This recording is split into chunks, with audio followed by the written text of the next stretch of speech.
భారతీయ తెలుగు ప్రజలందరికీ మనస్ఫూర్తిగా నా నమస్కారం. జనరల్గా తెలుగులో మనందరం తెలుగు మాట్లాడుతున్నాం అని మనందరం అనుకుంటాం. వాస్తవానికి మనం మాట్లాడుతున్న తెలుగులో 50 to 60% సంస్కృతం ఉందన్నమాట. నమస్కారం అని అంటాం కదా, నమస్కారం యాక్చువల్గా తెలుగు పదం కాదు. తెలుగులో నమస్కారాన్ని ఏమంటాం అంటే మ్రొక్కు, చేమోడుపు, దండాలు, ఇవి తెలుగు పదాలు అన్నమాట. కానీ మనకి నాగరికత ప్రకారం కాలగమనంలో సంస్కృతం యొక్క ఇంపాక్ట్ ఎక్కువైపోయి తెలుగు పదాలు చాలా వరకు తగ్గిపోయినాయి. జనరల్గా మనం భోజనం అంటాం. భోజనం యాక్చువల్గా తెలుగు పదం కాదు. భోజనం అనేది సంస్కృతం. కూడు, బువ్వ, ఇవి తెలుగు పదాలు. సరే, సంస్కృతం కూడిన తెలుగు, అసలు తెలుగుని తిరిగి సృష్టించగలమా? అసలు తెలుగుని తిరిగి మళ్ళీ మనం పొందగలమా అనేది పక్కన పెడదాం. అసలు ముందు సంస్కృతం కలిసిన తెలుగునైనా కనీసం కాపాడుకుందాం. సాధ్యమైనంత వరకు తెలుగు వాళ్ళతో తెలుగులోనే మాట్లాడండి. అవసరమైన దగ్గర ఇంగ్లీష్ మాట్లాడండి, హిందీ మాట్లాడండి, మీకు ఏ భాష వస్తే ఆ భాష. అవసరమైన దగ్గర మాత్రమే వేరే భాష మాట్లాడి, అవసరం లేని దగ్గర తెలుగు మాట్లాడితే తెలుగు భాష కొంతకాలమైనా ఉంటుంది. సో ఈరోజు ఐన్ ర్యాండ్ ఫౌంటైన్ హెడ్ సిరీస్లో పార్ట్ 4 హోవార్డ్ రోర్క్ యాక్చువల్గా. సో పార్ట్ 4 ఎపిసోడ్ 1 and 2 మొదలు పెడదాం. ఓపెన్ చేస్తే ఎపిసోడ్ 1 and ఎపిసోడ్ 2లో మెయిన్గా మనందరం అనుకుంటున్నట్టే హోవార్డ్ రోర్క్, గేల్ వైనాండ్ ఇద్దరు కలుస్తారు. ఇది మొట్టమొదటి విషయం. వీళ్ళిద్దరూ కలిసినప్పుడు అల్వాస్ కారెట్, ఎల్స్వర్త్ ఎమ్టూహీ ఏం మాట్లాడుకున్నారు, ఇది రెండో విషయం. మూడోది,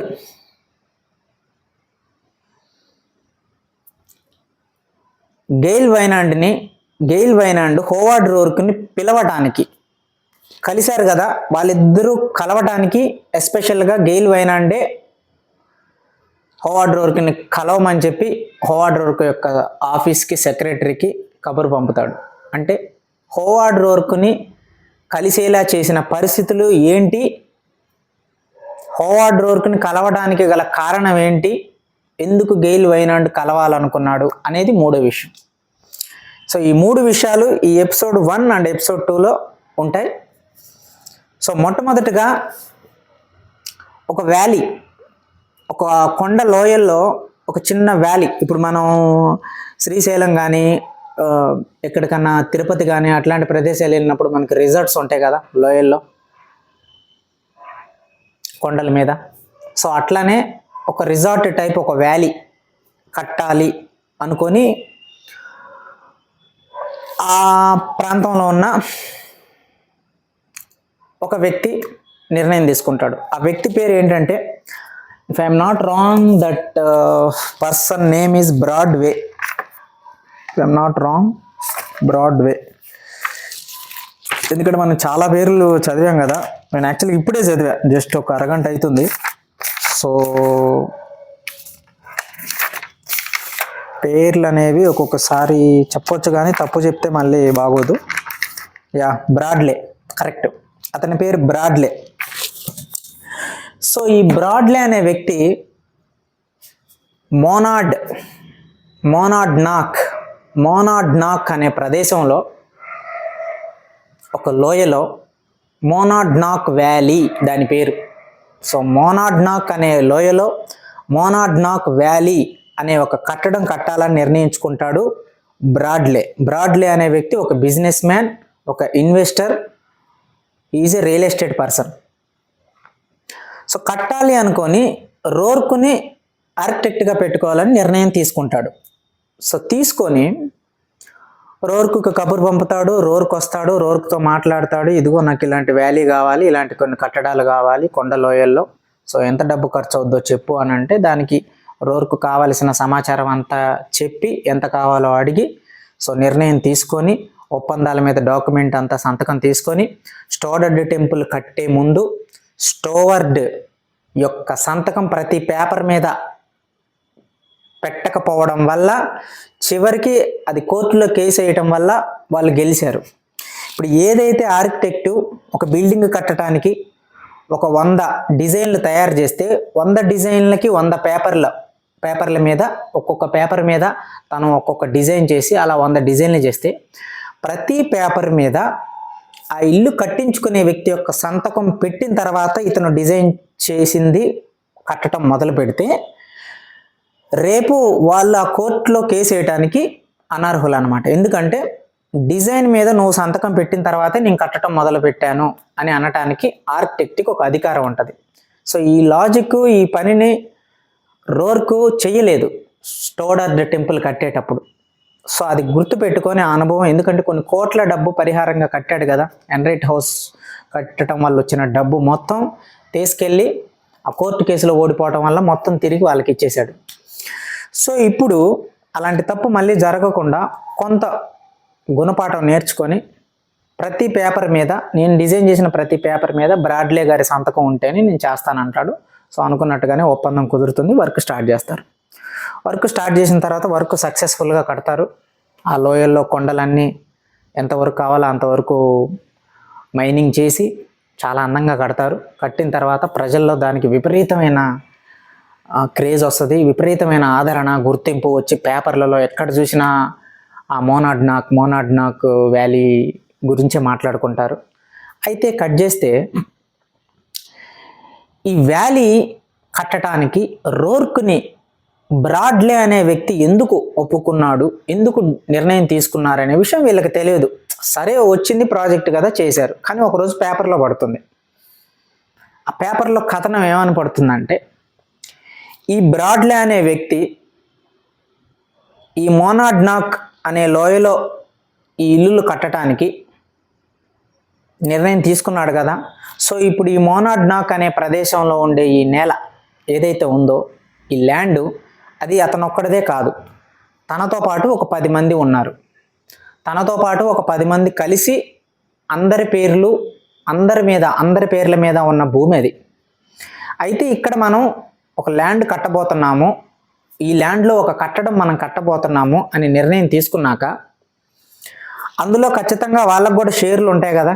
ఎప్పుడైనా ఒక ప్రదేశంలో ఒక 4 కలిసి ఉన్న భూమిలో ఒక హోటల్ పెట్టాలనుకున్నప్పుడు ఖచ్చితంగా ఆ హోటల్కి అయ్యే ఖర్చు ఆ 4 పెడతారు. దాని ద్వారా ఆ హోటల్లో వచ్చే లాభం ఆ 4 పంచుకుంటారు. ఇది బిజినెస్ సూత్రం. అయితే ఎందుకు ఇక్కడ హోటల్ ఈ వ్యాలీ కడితే, ఈ హోటల్ లాంటి వ్యాలీ ఈ సందర్శకుల కోసం ఈ టూరిస్టుల కోసం కడితే ఎవరో రారు ఈ ప్రదేశానికి ఎవరో రారు కాబట్టి ఇంత ప్రదేశంలో టూరిస్టులు ఎవరు వచ్చి ఉండరు, ఏ అద్దెలు ఎవరు ఈ రిసార్ట్స్ని ఎవరు అద్దెకి తీసుకోరు, దానివల్ల వీళ్ళు నష్టపోతారు, దానివల్ల ఈ కట్టడం నష్టపోతుంది. ఇంత ఖర్చు పెట్టి కట్టిన ఈ కట్టడం అంతా చివరికి నష్టం వచ్చి కూలిపోతుంది. అప్పుడు ఏంటి లాభం? ఈ బ్రాడ్లే అనే వ్యక్తికి ఏంటి లాభం? ఈ బ్రాడ్లే అనే వ్యక్తికి లాభం ఏంటంటే ఎవరైతే దీని మీద పెట్టుబడి పెట్టారో వాళ్ళంతా ఆ డబ్బుని నష్టపోతారు. దానివల్ల లాభం రాకపోవటం వల్ల ₹1 కోటి పెట్టి ఒక హోటల్ కట్టారు, దాని మీద లాభం వస్తేనే కదా వీళ్ళు పెట్టిన ఆ ₹1 కోటి తిరిగి వీళ్ళకి వచ్చేది. సో ఈ పెట్టిన డబ్బులు ఆ కట్టడం నుంచి ఆ హోటల్ నుంచి ఖచ్చితంగా రావు. ఎందుకంటే ఈ హోటల్ అనేది ఖచ్చితంగా ఫెయిల్ అవుతుంది, ఇక్కడికి ఎవడో జనాలు రారు. ఈ జనాలు రాకపోబట్టి ఈ హోటల్ ఫెయిల్ అయితే దానివల్ల వచ్చే నష్టం వల్ల ఎవరైతే పెట్టుబడి పెట్టారో నాతో పాటు ఈ బ్రాడ్లేతో పాటు ఎవరైతే పెట్టారో వాళ్ళెవరికి లాభాలు రావు కాబట్టి సో ఖచ్చితంగా ఇది నష్టానికి చేకూరుస్తుంది. నష్టాన్ని చేకూర్చడం వల్ల దీన్ని పెద్ద మొత్తానికి వేరే వాళ్ళకి మనం అమ్ముకోవచ్చు. అమ్ముకొని ఎవరైతే ఇందులో లాభాలు పెట్టుబడి పెట్టారో వాళ్ళ వాటా వాళ్ళకి ఇవ్వంగా వీళ్ళకి ఇంకా ఎక్కువ లాభం వచ్చేటట్టు ఒక ప్లాన్ ముందే డిజైన్ చేసుకుంటారు. ఎవరు? బ్రాడ్లే గ్యాంగ్. ఒక లాభం వస్తుందని చెప్పి అందరి చేత పెట్టుబడి పెట్టించి అది ఖచ్చితంగా ఫెయిల్ అవుతుంది. ఫెయిల్ అయిన తర్వాత దీన్ని పెద్ద మొత్తానికి వేరే వాళ్ళకి అమ్ముకొని ఆ అమ్ముకోవడం వల్ల వచ్చిన మొత్తం లాభాన్ని మనం తీసుకొని అందులో కొంత మాత్రాన్ని మాత్రం ఈ పెట్టుబడిదారులకు ఇచ్చేస్తే సరిపోతుందని ఒక ప్లాన్తో ఈ కట్టడం మొదలు పెడతారు. అయితే ఇది ఎట్లాగో ఫెయిల్ అయ్యేదే కాబట్టి ఒక ప్రదేశాన్ని బట్టి ఒక ఎడారిలో టీ కొట్టు పెడితే ఎవడు పోయి టీ కొంటాడు అన్నట్టుగా ఈ లోయలో రిసార్ట్ కడితే ఎవడొస్తాడు అనే వాళ్ళ ఉద్దేశంతో ఖచ్చితంగా దానికి తోడుగా ఈ భవనం కూడా చాలా చెత్త కట్టడం లాగా చాలా దరిద్రంగా కట్టే వ్యక్తి, అసలు పనే చేత కాని ఒక ఆర్కిటెక్ట్ మనకు కావాలి అని వాళ్ళు నిర్ణయం తీసుకుంటారు. అప్పుడు వాళ్ళు ఆర్కిటెక్ట్గా రోర్కుని ఎన్నుకుంటారు. అంటే రోర్కు కట్టే కట్టడాలు చెత్తగా ఉంటాయని, రోర్కు పని చేత కాదని, ఆ పని చేతగాని వ్యక్తి ఏ కట్టడం అయితే చూడటానికి దరిద్రంగా ఉంటుందో మనుషుల స్వభావానికి అర్థం కాకుండా అలా కట్టగలిగే ఒక ఆర్కిటెక్ట్ ఎవడైనా ఉన్నాడా అని చెప్పి ఆలోచించి వాళ్ళు రోర్కుని సెలెక్ట్ చేసుకుంటారు. ఈ కథనం మొత్తం పేపర్లో వస్తుంది ఆ వ్యాలీ కట్టిన తర్వాత. దీన్ని పట్టుకొని స్టీవ్ మెలోరీ కోపంగా రోర్క్ దగ్గరికి వెళ్ళి, చూసావా వీళ్ళు మనకు వర్క్, మన కష్టం, మన టాలెంట్, మన ప్రతిభను చూసి మనం ఇచ్చారనుకున్నాం, కానీ వీళ్ళ లాభాలు, వీళ్ళు చేసే బిజినెస్లో వీళ్ళకి రావాల్సిన లాభం, అందులో పెట్టుబడి పెట్టిన వాళ్ళకి నష్టం వచ్చి దాని ద్వారా వీళ్ళు లాభం పొందాలనుకున్నారు బ్రాడ్లే గ్యాంగ్. సో దాని గురించి ఇది మొత్తం వాళ్ళు ఒక ప్లాన్ వేశారు. ఆ ప్లాన్లో వాళ్ళకు ఒక చెత్త కట్టడం కావాలి, చెత్తగా కట్టే వ్యక్తి కావాలని మనల్ని తీసుకున్నారు. చూసావా సమాజం ఎట్లుందో అని అంటాడు. సో ఆ పర్టికులర్ టైంలో రోర్క్ అంటాడు, ప్రపంచం గురించి ఆలోచించడం నువ్వు ఎప్పుడు మానేస్తావు, వదిలేసాయి, మన పని మనం చేసాం అంతవరకే, తర్వాత మనకు వేరే పనులు ఉన్నాయి, వేరే పని మొదలు పెట్టాలని చెప్పి తన టేబుల్ మీద స్కెచ్లు రాసుకుంటూ వెళ్ళిపోతాడు. సో స్టీవ్ మెలోరీ అక్కడి నుంచి వెళ్ళిపోతాడు. ఇక్కడ రోర్క్ ఒక డైలాగ్ అంటాడు, అది లాస్ట్లో మాట్లాడదాం. సో కట్ చేస్తే నెక్స్ట్ రోర్క్ మళ్ళీ తిరిగి ఆ వ్యాలీలో కట్టడం అంతా అయిపోతుంది, అది చాలా హిట్ అవుతుంది, మంచి పేరు వస్తుంది. సో తిరిగి న్యూయార్క్కి వెళ్ళిపోతాడు. ఎందుకు న్యూయార్క్కి వెళ్తాడంటే, కేంట్ లాంగ్సింగ్ అనే పేరు గుర్తుందా? మనం ఇంతకుముందు ఎపిసోడ్స్లో మాట్లాడుకున్నాం. యాక్విటేనియా అనే ఒక హోటల్ కట్టాలి అని చెప్పి నిర్ణయం తీసుకొని, తనతో పాటు ఉన్న 4 సహచర్యులతో నిర్ణయం తీసుకొని ఆ 4తో కలిసి యాక్విటేనియా అనే ఒక హోటల్ కట్టి ఒక బిజినెస్ చేయాలని వాళ్ళు నిర్ణయించుకున్నారు. కానీ మధ్యలో ఈ కేంట్ లాన్సింగ్ అనే స్నేహితులు వాళ్ళు పెట్టిన స్టాక్ మార్కెట్లో పెట్టిన ఇన్వెస్టింగ్లో లాస్ అయిపోవడం వల్ల వాళ్ళు చాలా నష్టాల్లోకి వెళ్ళిపోయి డబ్బులన్నీ పోగొట్టుకోవడం వల్ల ఆ యాక్విటేనియా అనే బిల్డింగు హోటల్ మధ్యలో ఆగిపోయింది. అప్పుడు కేంట్ లాన్సింగ్ ఒక మాట అన్నాడు, ఎవరితో? రోర్క్తో. ఇంతకుముందు ఎపిసోడ్లో మీకు గుర్తుంటే, ఇది ఖచ్చితంగా నువ్వే కట్టాలి, దీనికోసం నేను ఎప్పుడైనా ప్రయత్నం చేస్తా, ఇది నువ్వే పూర్తి చేస్తావు, కానీ ఇప్పుడు కాదు, కొంత టైం పడుతుంది, 1-2 ఏళ్ళు, అప్పటి వరకు నాకు సమయమే అంటాడు కదా. కరెక్ట్గా ఇన్ని రోజులకి అది వర్కౌట్ అవుతుంది. వాళ్ళు మళ్ళీ లాభాల్లోకి వస్తారు, ఒక లెటర్ రాస్తారు, నేను చెప్పాను కదా నీకు గుర్తుందా, ఖచ్చితంగా ఈ బిల్డింగ్ నువ్వే పూర్తి చేస్తావు, ఇప్పుడు ఆ 4 సహచరులు ఎవరూ లేరు, మొత్తం డబ్బు నేనే సంపాదించాను, ఇప్పటి నుంచి యాక్విటేనియా హోటల్ నాదే, ఇది నీది కూడా, వచ్చి రేపు పొద్దున్నే వచ్చి పని స్టార్ట్ చేయాలని లెటర్ రాస్తాడు. సో దాని గురించి న్యూయార్క్ బయలుదేరతాడు. ఈ వ్యాలీ కట్టిన తర్వాత, ఈ మొనార్డ్ నాక్ అనే ఏరియాలో వ్యాలీ కట్టిన తర్వాత న్యూయార్క్కి వెళ్తాడు. వెళ్ళి ఆ యాక్విటేనియా హోటల్ కూడా కడతాడు. సో కట్టిన తర్వాత కట్ చేస్తే ఒకరోజు సెక్రటరీ రోర్క్ బయట నుంచి వస్తాడు ఆఫీసులోకి. వాన పడటం వల్ల రెయిన్ కోట్ తీసి దాన్ని ఇట్లా దులుపుకుంటా ఉంటే సెక్రటరీ చెప్తుంది, సార్ ఇది చాలా పెద్ద విషయం, చాలా ఒక పెద్ద వ్యక్తి మిమ్మల్ని రేపు రమ్మన్నారు, అపాయింట్మెంట్ తీసుకున్నారు నా దగ్గర నుంచి, రేపు 3ంటికి అపాయింట్మెంట్ ఇచ్చాను అని అంటుంది. ఎవరతను అని అంటే గెయిల్ వైనాండ్ అంటుంది. సో అక్కడితో వాళ్ళ కన్వర్జేషన్ అయిపోతుంది సెక్రటరీ రోర్క్.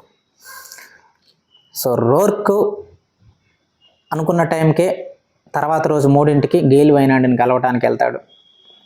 డోర్ తీస్తాడు. డోర్ తీసిన తర్వాత అటువైపు డెస్క్ మీద గెయిల్ వైనాండ్ కూర్చుంటాడు. రోర్క్ లోపలికి ఎంటర్ అవుతూ ఉంటాడు. ఇద్దరు ఒకరినొకరు విష్ చేసుకోరు. రోర్క్ వచ్చాడని చెప్పి గెయిల్ వైనాండ్ పైకి లేవడు.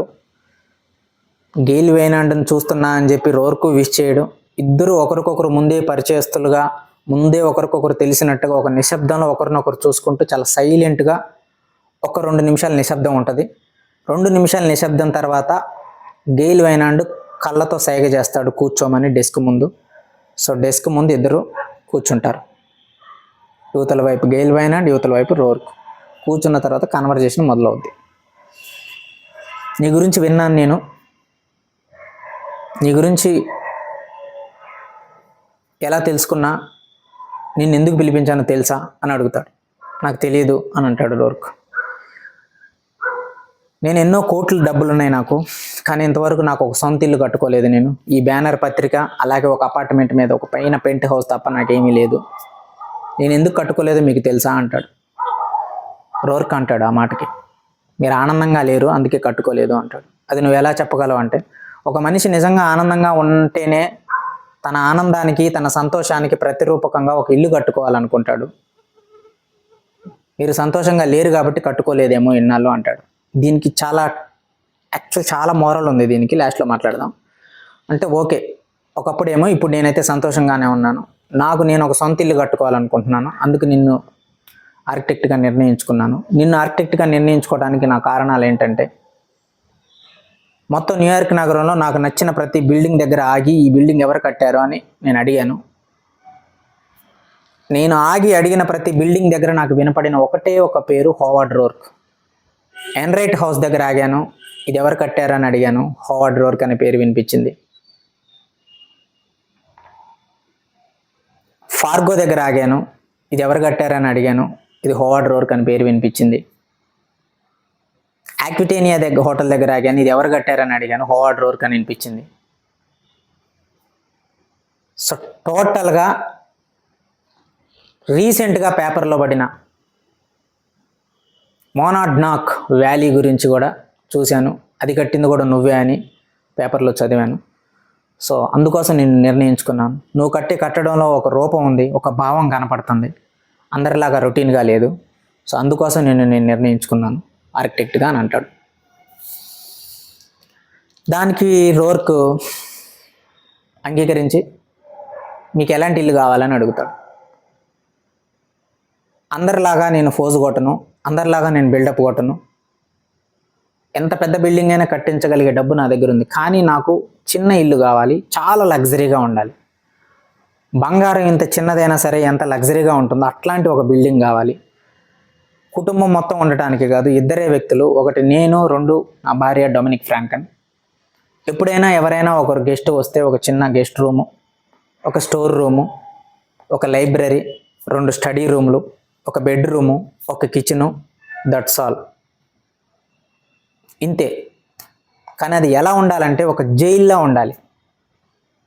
జైలు అంటే జైలు అని కాదు నా అర్థం. జైలు అంటే ఎవరు మమ్మల్ని చూడకూడదు, మేము ఎవరినైనా చూడాలనుకున్నప్పుడు మాకున్న పరిధిలో మేము చూడగలగాలి. అంటే అది ఒక రక్షణలాగా ఉండాలి. నాకు నా భార్యకి ఈ ప్రపంచానికి మధ్య ఒక అడ్డుగోడలా ఉండాలి నీ బిల్డింగ్. దాని ఆకృతి, దాని డిజైన్ అలా ఉండాలి. ప్రతి గోడ, ప్రతి రూము మమ్మల్ని కాపాడుతున్నట్టుగా ఉండాలి. ఎందుకంటే నా భార్య జనాల్లో కనపడటం కానీ, నా భార్య ప్రపంచంలో తిరగటం కానీ, నా భార్య మీద వేరే వాళ్ళ చూపు పడటం కానీ నేను చూడలేను, తట్టుకోలేను. నా భార్య నాకు మాత్రమే కనిపించాలి. చందమామను తీసుకొచ్చి ఒక జైల్లో పెడితే ఎలా ఉంటుందో అలా ఉండాలి. సో ఇది నా రిక్వైర్మెంట్ అంటాడు. నీకు కావాలంటే నా భార్యను కూడా ఒకసారి నీకు కల్పిస్తాను. ఎందుకంటే ఒక బిల్డింగ్ కట్టేటప్పుడు ఆ బిల్డింగ్ కట్టించుకునే వ్యక్తుల యొక్క వ్యక్తిత్వం, వాళ్ళ యొక్క మెంటాలిటీని కూడా నువ్వు అర్థం చేసుకోవాలి, అప్పుడే నువ్వు కట్టగలవు అంటాడు. అంటే లేదు సార్, నేను మిస్సెస్ వైనాండ్ అంటే డొమినిక్ ఫ్రాంకన్, మిస్సెస్ వైనాండ్ నేను ఆల్రెడీ ఇంతకు ముందు ఒకసారి కలిశాను, నాకు తెలుసు అంటే, ఓకే అయితే మంచిది, ఇంకా నీకు అంతా అర్థమైపోయే ఉంటుంది. So this is my requirement, నీకు డబ్బు ఎంత కావాలంటే అంత ఇస్తాను, తీసుకో. సో అంటే ఓకేనండి, ఎక్కడ కట్టాలనుకుంటున్నారంటే కనెక్ట్ కట్ అనే విలేజ్లో, ఏదైతే క్వారీలో పనిచేశాడో రోర్కు ఆ విలేజ్లో కట్టాలనుకుంటున్నాడు. సరే సైట్ విజిట్కి ఎప్పుడు వెళ్దామంటే, రేపొద్దున 9ంటికి నువ్వు రాగలనంటే సైట్ విజిట్కి వెళ్దాం అంటాడు. సో అనుకున్నట్టుగానే రేపొద్దున 9ంటికి వస్తాను నేను అని చెప్పి ఇద్దరు ఒకరినొకరు విష్ చేసుకొని వెళ్ళిపోతారు. సో అక్కడితో ఎపిసోడ్ 2 అయిపోతుంది. సో మెయిన్గా ఎపిసోడ్ 1 అండ్ ఎపిసోడ్ 2లో ముఖ్యమైన విషయాలు, ఎప్పుడైతే మోనార్డ్ వ్యాలీ కట్టిన తర్వాత ఆ కట్టడానికి సంబంధించిన కొన్ని రాజకీయాలు వెనక, ఆ కట్టడం ఒక చెత్త కట్టడంలో అవ్వాలి, ఏదైతే స్టోడర్డ్ టెంపుల్ ముందు రోర్కు చేత కట్టించి అది సరిగ్గా కట్టలేదని చెప్పి జనాల్లో ఒక ప్రాచుర్యం సృష్టించి దానివల్ల జరిగిన నష్టాన్ని రోర్కు ద్వారా చెల్లించాలని చెప్పి అందుకోసం కోర్టులో కేసేస్తాడు టూహీ. ఇది ఒక ప్లాన్. సో అలాగే అది రోర్కుని నాశనం చేయాలని వేసిన ప్లాన్. కానీ ఇక్కడ రోర్కు నాశనం చేయాలని వేసిన ప్లాన్ కాదు. అందులో 5 భాగస్వాములు ఉంటే ఒక వ్యక్తి బ్రాడ్లే మిగతా 4 వ్యక్తులు పెట్టిన స్టాక్స్ని, పెట్టుబడిని మోసం చేసి ఆ కట్టడం ద్వారా అది సక్సెస్ కాదు. అది సక్సెస్ కాకపోవడం వల్ల వీళ్ళు పెట్టిన పెట్టుబడి మొత్తం లాస్ అవుతుంది. అప్పుడు ఇది పెద్ద మొత్తానికి ఆల్రెడీ బేరం మాట్లాడుకొని ఏరియా మొత్తాన్ని అమ్మేస్తే అప్పుడు ఈ పెట్టుబడి పెట్టి లాస్ వచ్చింది కాబట్టి పెట్టుబడి 10% పెడితే తిరిగి 5% ఇస్తే చాలు, ఎందుకంటే లాస్ వచ్చింది అని చెప్పడానికి. మీరు లాస్ వచ్చినప్పుడు ఎప్పుడు కూడా పెట్టుబడి పెట్టినంత రాదు, ఇచ్చినంత తీసుకోవటమే. సో ఆ ఒప్పందం మీద ఒక ఫెయిల్ అవ్వాలి అనే ప్రాజెక్ట్కి ఒక చెత్త ఆర్కిటెక్ట్ కావాలనే ఒక నిర్ణయం మీద హార్డ్ వర్క్ని తీసుకుంటారు కదా. ఈ విషయం చాలా రోజుల తర్వాత బయటపడి వాళ్ళ ప్లాన్ అంతా బయటపడి ఒక పత్రిక రాస్తుంది. ఆ పత్రికలో ఉన్న న్యూస్ మొత్తాన్ని చదివి స్టీవెన్ మెలోరీ కోపంగా వస్తాడు. వచ్చి కోపంగా చెప్తున్నప్పుడు స్టీవ్, ప్రపంచం గురించి ఆలోచించడం ఎప్పుడు మానేస్తావు? ప్రపంచం గురించి వదిలేవా నువ్వు అని అంటాడు. లేదు, అది కాదు, ఇట్లా కూడా చేస్తారా మనుషులు? మనం ఇంత కష్టపడి మన జీవం మొత్తం పెట్టి చేస్తే ఒక చెత్త ఆర్కిటెక్ట్ కావాలని మనల్ని ఎన్నుకుంటారా అని అంటాడు. నువ్వు ప్రపంచం పట్టులో ఎప్పుడు ఉండకు, ప్రపంచాన్ని ఎప్పుడు వదిలేస్తావు నువ్వు డొమినిక్ అంటాడు. అంటే సడన్గా డొమినిక్ పేరు వస్తుంది. సో రియలైజ్ అవుతాడు తను, సో డొమినిక్ మనసులో ఉంది అని. సో స్టీవ్ కూడా అడుగుతాడు, చాలా రోజుల తర్వాత నువ్వు డొమినిక్ పేరు పిలుస్తున్నావు అంటే తనని ఇంకా నువ్వు మర్చిపోలేదా అంటాడు. ఆ టాపిక్ వదిలేయి అని డొమినిక్ కూడా నీలాగే ఆలోచిస్తుంది, అందుకోసం అలా అనబోతున్నాను నేను, డొమినిక్ నీలాగే ఆలోచిస్తుందని అనబోతున్నాను అని అంటాడు, కవర్ చేస్తాడు దాన్ని. సో నువ్వు వెళ్ళు స్టీవ్, నాకు చాలా పని ఉంది అంటాడు. సో ఆ కన్వర్జేషన్ అక్కడితో అయిపోతుంది. అంటే ఇక్కడ ఏంటంటే ప్రపంచం గురించి ఆలోచించటం మానే అంటాడు. అంటే ప్రపంచం గురించి ఆలోచించటం మానే అంటే ప్రపంచం గురించి దేనికి ఆలోచించాలి? రోడ్డు పక్కన అనాథ వెళ్తున్నాడు, ఒక అనాథో ఒక వికలాంగులో ఒక ఫిజికల్లీ ఛాలెంజ్డ్ పీపుల్ వెళ్తున్నారు.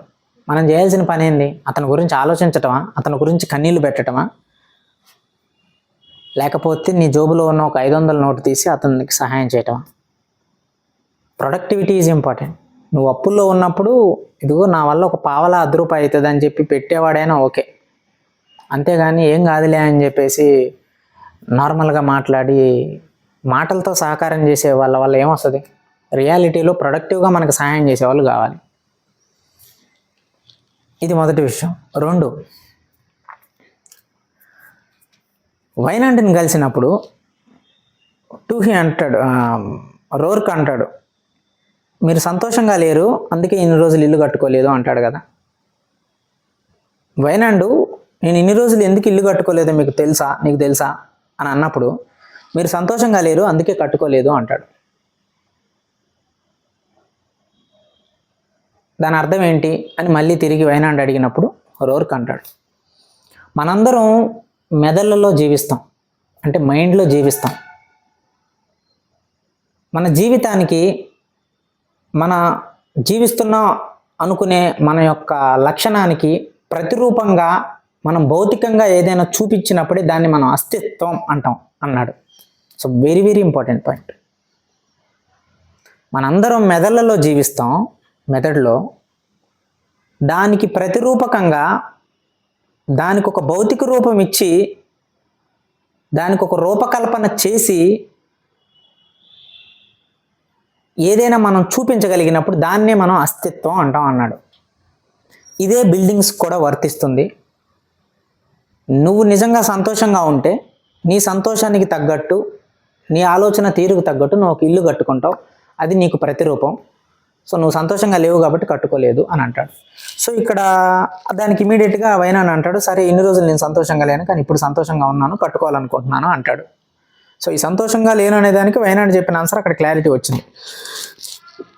సంతోషంగా లేవు కాబట్టి కట్టుకోలేదు అనటానికి ముందు డైలాగ్ ఏమన్నాడు? అస్తిత్వం అంటే ఎగ్జిస్టెన్స్, ప్రూఫ్ అంటే ప్రూవ్ చేసి చూపెట్టాలి. నీ మనసులో నువ్వు అనుకుంటున్న దానికి భౌతికంగా నువ్వు సృష్టించి దాన్ని చూపించగలిగితే దాన్ని అస్తిత్వం అన్నాడు ఐన్ ర్యాండ్ గారు. రోర్కు ద్వారా చెప్పించారు. అంటే మనం ఏదైనా జీవితంలో అవ్వాలి అనుకున్నప్పుడు, if you want to become a IAS officer, you should become, you have to do work for that. If you want to become a artist, you want to start work for that. చూపించగలగాలి. నేను ఆర్టిస్ట్ని అని ఇంట్లో కూర్చొని అంటే సరిపోదు కదా, తెర మీద కనపడాలి, 70 mm మీద కనపడాలి నువ్వు. నేను ఐఏఎస్ ఆఫీసర్ని అవుతాను అంటే సరిపోదు కదా, అవి చూపెట్టాలి. నేను పొలిటీషియన్ని అనుకుంటే సరిపోదు కదా, అవి చూపెట్టాలి. నేను అందగాన్ని అనుకుంటే సరిపోదు కదా, అది ప్రపంచం గుర్తించాలి. అంటే every form of thought should create physical existence, physical form, then it will call as a existence. అస్తిత్వం అంటే అదే. అంటే సక్సెస్కి ఒక నిజంగా ఏదైనా ఒక ప్రతిరూపం, సక్సెస్ గురించి ఏదైనా చెప్పాలి అనుకుంటే నువ్వు మనసులో అనుకుంటున్నది నిజ జీవితంలో నిరూపించి చూపించటమే సక్సెస్. అంటే కంటికి కనిపించకుండా నీ లోపల జరిగే ఒక ఆలోచనకి ఒక ప్రతిరూపాన్ని నువ్వు సృష్టించటమే. చాలామంది పిల్లలు పుడితే చాలా సంతోషిస్తారు, ఇది మా గెలుపు అంటారు. ఎందుకు అంటే వాళ్ళు మనసులో ఎప్పటి నుంచో పిల్లలు కావాలనే ఒక ఆలోచన ఉంటుంది వాళ్ళ మనసులో. ఎప్పుడైతే చిన్న పిల్లలు వాళ్ళు పుడతారో అప్పుడు వాళ్ళు అనుకుంటున్న ఆలోచనకి ఒక ప్రతిరూపంగా ఆ పిల్లాన్ని చూసినప్పుడు they felt that they are exist. అంటే వాళ్ళ అస్తిత్వానికి వాళ్ళు ఒక ప్రతిరూపంగా ఫీల్ అవుతారు ఆ పిల్లల్ని. సో లక్ష్యానికి కూడా అదే వర్తిస్తుంది. ఇక్కడ కేవలం బిల్డింగ్ గురించి చెప్పాడు రోర్కు, కానీ నిజ జీవితంలో కూడా అంతే. మీరు ఏదైనా ఒక లక్ష్యం పెట్టుకొని అవ్వాలనుకున్నప్పుడు, ఇప్పుడు చూడండి చాలామంది మామూలుగా ప్రపంచంలో ఇప్పుడు అబ్దుల్ కలాం ఉన్నారు, చిరంజీవి గారు ఉన్నారు, రజనీకాంత్ గారు ఉన్నారు, అమితాబ్ బచ్చన్ గారు ఉన్నారు, స్టీవ్ జాబ్స్ ఉన్నారు, బిల్ గేట్స్ ఉన్నారు, భగత్ సింగ్ ఉన్నారు, గాంధీ ఉన్నాడు, అంబేద్కర్ ఉన్నాడు. ఎందుకు వీళ్ళందరినీ ప్రపంచం యాక్సెప్ట్ చేస్తుంది ఎంతో కొంత సాధించిన వ్యక్తులాగా? అంటే ప్రతి ఒక్కడు హీరోలాగానే ఫీల్ అవుతాడు ఈ రోజుల్లో, కానీ గెలిచినోడిని హీరో అంటది సమాజం మాత్రం. నువ్వు గెలిస్తేనే హీరో అంటారు, కానీ నువ్వు హీరోగా ఫీల్ అయినంత మాత్రాన్ని నిన్ను హీరో అని యాక్సెప్ట్ చేయరు. మేబీ నువ్వు పుట్టుకతో అందంగా పుట్టొచ్చు, మంచి మంచి బట్టలు వేయొచ్చు, మంచి మంచి హెయిర్ స్టైల్ డిజైన్ చేసుకోవచ్చు నువ్వు, కానీ వాటితో నువ్వు హీరో అని ప్రపంచం నిన్ను గుర్తించదు. ఎందుకు? ప్రూఫ్ కావాలి ప్రపంచానికి. నేను 10 మందిని కొడతా అని అనగానే అది నిజంగా నమ్మరు, ప్రూఫ్ కావాలి. సో అది ఐన్ ర్యాండ్ గారు ఇక్కడ చెప్తుంది. అస్తిత్వం అంటే ఫిజికల్ ఫామ్ని సృష్టించటమే, నీ ఆలోచనకి ఫిజికల్ ఫామ్ని. ఇంకా మూడో విషయం, ఎప్పుడైతే గెయిల్ వైనాండ్ని కలిసి రోర్కి వెళ్ళిపోతాడో ఈ విషయం అల్వాస్ కారెట్కి తెలుస్తుంది. అల్వాస్ కారెట్కి తెలిసి గెయిల్ ఎలిజబెత్ ఎం టూహీ దగ్గరికి వెళ్తాడు. మీకు తెలుసా టూహీ గారు, మీరు అనుకుంటున్నట్టు మీ పవర్ అంతా తగ్గిపోతుంది. ఒక డిటెక్టివ్ లాగా, ఒక నారదుడు, అంటే మన మహాభారతాలు ఈ పురాణాల ప్రకారం నారదుడు అంటారు కదా, ఇక్కడ మాటలు అక్కడ మాటలు ఇక్కడ చేరదీసే వ్యక్తిని, కానీ ఏదైనా విషయాలు ముందుగా ఇమీడియట్గా తెలిసే వ్యక్తిని మనం డిటెక్టివ్ అంటాం ఇంగ్లీష్లో. సో మీ డిటెక్టివ్ పాత్ర అంతా పోతుంది, మీకు తెలియకుండా చాలా విషయాలు జరుగుతున్నాయి, గుర్తిస్తారా? ఏం జరిగిందంటే చెప్పు అంటే, నేను చాలా బిజీగా ఉన్నాను చెప్పు అంటే, రోర్కు వచ్చి ఇప్పుడే కలిసి వెళ్ళాడు అంటే, ఎందుకు వచ్చాడంటావు అని చెప్పేసి మాట్లాడుకొని ఇద్దరికీ అర్థం కాదు ఎందుకు వచ్చాడని. చివరికి టూహీ అంటాడు, ఏదో ఒక గొప్ప విషయం జరగబోతుంది అందుకే వచ్చి ఉంటాడు, సో చూద్దాం ఏం జరుగుతుందని. వాళ్ళిద్దరూ వాళ్ళ యొక్క ఎగ్జిస్టెన్స్ని, వాళ్ళ యొక్క వాల్యూని కోల్పోతున్న ఫీలింగ్కి లోనవుతూ ఏం చేయలేని పరిస్థితులు ఇద్దరు అలా ఉంటారు. అప్పుడు చివరిలో అంటాడు, ఇతనంత చెత్త ఆర్కిటెక్ట్ ఎవరో అల్వాస్ కారెట్ అంటాడు. ఈ రోర్క్ ఎంత చెత్త ఆర్కిటెక్ట్, రోర్క్ని ఎందుకు గెలిచాడు, వాడు ఎంత అహంకారి, అని అంటాడు. అని ఒక మాట అంటాడు, ఈ రోర్కుని డబ్బుతో కొనలేం, ప్రేమతో కొనలేం, 6 అడుగుల గన్నుతో వాడిని ఇంచు కూడా కదల్చలేం, ఇంచు కూడా వాడిని కదల్చలేం. అంత అహంకారి వాడు, 2 చాలా నీచుడు వాడు అంటాడు. అంటే వాడి భాషలో వాళ్ళు స్టీవ్ మెలోరీ ఒక మాట అంటాడు, ఏది పేపర్లో ఈ బ్రాడ్లే కథనం పడిన తర్వాత వ్యాలీని కట్టడానికి మనల్ని ఎందుకు ఎంచుకున్నారు అనే ఒక స్టోరీ వేసినప్పుడు నిజం చెప్తాడు కదా, వచ్చి చెప్పినప్పుడు ఒక మాట అంటాడు, ప్రపంచంలో 100% జనాభా 100% మంది జనాభా ఉన్నారనుకుంటే, జనాభా మొత్తం 100% అనుకుంటే అందులో 20% మందికి ఏ అభిప్రాయాలు ఉండవు, ఏదో బతుకుతారు, తిన్నామా లేసామా పడుకున్నామా అని. మిగతా 30% మందికి వాళ్ళ అభిప్రాయం వాళ్ళు చెప్పాలనే ఆతృత తప్పితే వాళ్ళ అభిప్రాయంలో నిజం ఉందా అర్థం ఉందా అనేది వాళ్ళకి తెలియదు. సో 50% వెళ్ళిపోయారు, ఇంకా మిగిలిన 50%. ఈ మిగిలిన 50%లో ఇంకొక 30% కొత్తదనాన్ని ఎప్పుడు ఆహ్వానించకుండా ఎప్పుడు వాదిస్తూనే ఉంటారు. ఇంకా మిగిలింది 20%. ఈ 20%లో 19% వాళ్ళకి అర్థమవుతుంది, కానీ ప్రపంచంలో జరిగే విషయాలు వాళ్ళు దాన్ని అంగీకరించే అంత మనసు ఉన్న వాళ్ళు కాదు, అంటే వాళ్ళ అహంకారులు. ఇంకా 1% ఉన్నారు చూసావా, ఈ 1% మాత్రమే అర్థం చేసుకోగలరు కొన్ని విషయాల్ని. సో ఆ అర్థం చేసుకున్న వ్యక్తులే ఈరోజు రోర్కు చాలా గొప్ప ఆర్కిటెక్ట్ అంటున్నారు అని స్టీవ్ మెలోరీ చెప్తాడు. అంటే 1% అర్థం చేసుకోగలిగారు, అల్వాస్ క్యారెట్ లాంటి వ్యక్తులు అర్థం చేసుకోలేకపోయారు. అందుకే చెత్త ఆర్కిటెక్ట్ ఈ మాటలన్నీ మాట్లాడుతూ ఎందుకు కలిశాడు అని చెప్పి వాళ్ళిద్దరు మాట్లాడుకొని ఏం జరుగుతుందో చూద్దామని వాళ్ళలో వాళ్ళు కాసేపు మాట్లాడుకొని తర్వాత ఎవరి పనికి వాళ్ళు వెళ్ళిపోతారు. సో అక్కడితో ఎపిసోడ్ 1, ఎపిసోడ్ 2 అయిపోతాయి. సో ఇప్పుడు నెక్స్ట్ ఎపిసోడ్స్లో గెయిల్ వైనాంట్, రోర్క్ ఇద్దరు కనెక్టికట్ అనే ఊరికి వెళ్ళబోతున్నారు ఇల్లు కట్టడానికి. ఆ ఇల్లు కట్టే ప్రమేయంలో డొమినిక్ ఫ్రాంక్ని ఎలా ఎంటర్ అవుతుందో చూద్దాం. ఇది మొదటి విషయం. 2, పీటర్ కీటింగ్ చాలా ఫ్రస్ట్రేషన్తో తన స్థాయికి మించి, తన సమర్థతకి మించి వరకు వచ్చింది, దాన్ని చేస్తున్నాడు స్టోన్ రిడ్జ్ని.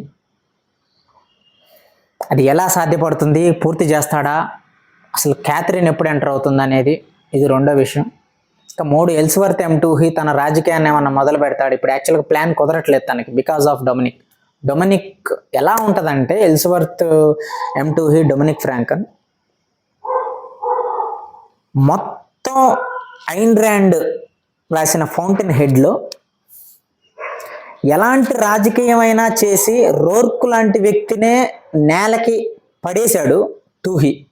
కానీ రోర్క్ మళ్ళీ పైకి వచ్చాడు, కానీ రోర్క్ లాంటి వ్యక్తిని నేలకి పడేశాడు టూహీ. తాను చేస్తున్న రాజకీయంతో ఎలాంటి వ్యక్తినైనా నేలకు పడేయగల సామర్థ్యం ఉన్నవాడు టూహీ. కానీ టూహీ చేస్తున్న ఏ ఆలోచనైనా 2 నిమిషాల ముందే పసిగట్టగలదు డొమినిక్ ఫ్రాంకన్. సో చూద్దాం టూహీ పాలిటిక్స్ చేయగలడా, స్టిల్ డొమినిక్ ఫ్రాంకన్ దాన్ని అడ్డుకున్నా చేయగలడా అనేది నెక్స్ట్ ఎపిసోడ్లో చూద్దాం. అప్పటి వరకు సెలవు. నేను రాకింగ్ రవి, తెలుగువాణ్ణి. జై హింద్, జై భారత్.